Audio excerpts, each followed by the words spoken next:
Okay. Daniel, it wasn't the result that you're after last night, but tell us about the crowd and the atmosphere.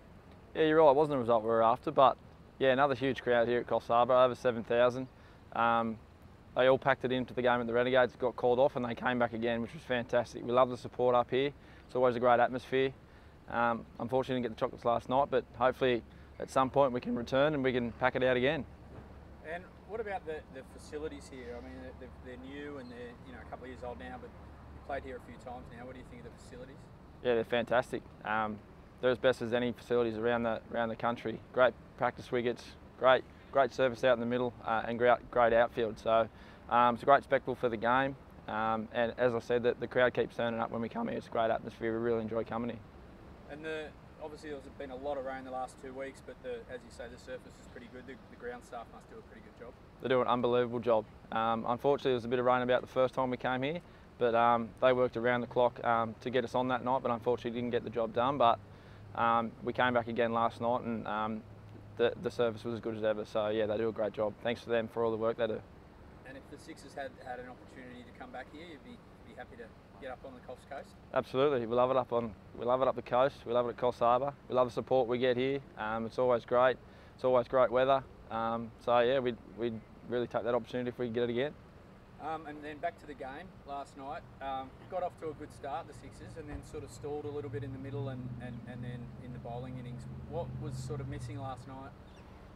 Yeah, you're right. We got off to a great start with the bat, none for 50, and we sort of just the wicket got a bit slower. They bowled quite well. We couldn't find a boundary there in the middle and get the innings going again. But DC played a fantastic innings at the end there to get us up to 150, and then conditions sort of changed a little bit with the ball. Got a little bit dewy and started skidding on, and those slower balls and the surface didn't grip as much as it did in the first innings. It started sliding on a bit, so possibly got it wrong at the toss. The dew sort of came in at the back end, so unfortunately didn't quite get it right there with the bat and didn't quite get enough runs, probably 10, 15 short. Scorchers defeated the Sixers twice now, and they've obviously been a real enemy the last few years. Yeah. Are they the team to beat? You'd have to say so. They're on top of the ladder, probably. I think they're 7 points clear, maybe a few more now. You'd have to say they're the team to beat. I can't really put it down to anything, the 2 games that we've played against them, why they've beaten us. Maybe it's more on us than them playing well. It's probably a few things we need to get right individually as players.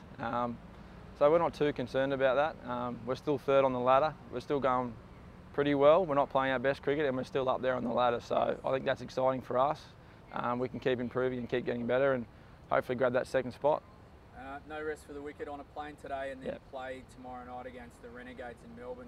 How do you get the team to switch on and be ready to go? I think as the BBL rolls on, the games just keep coming thick and fast. I think that's a great thing for us. We can sort of park this one, forget about it, and move on to the next one. I think the guys will be up for it. We've only got 4 games left, and as I said, we're playing for that 2nd spot and 2 cracks in the final. So I think the guys are pretty motivated for that, and excited to try and grab that spot. And just finally, next Saturday, the big one, the Sydney Smash in Sydney at the SCG. How important is it to try and beat the Thunder? Not only because it's a rivalry, but because it's, they're the team above us on the ladder. Yeah, that's going to turn out to be a huge game. Huge rivalry, 2 Sydney clubs, 2 of the best teams in the BBL. Very much looking forward to that. Hopefully we can get over the line against them. They're playing some really good cricket. I think they've won 5 in a row now. Their young guns are playing some really exciting cricket. So can't wait to get out to the SCG. Hopefully we can get a big crowd out there. It's the Sydney Smash. It's always a huge rivalry. We always play close games. So I'm really looking forward to that, and 2 of the best teams in the comp going at it.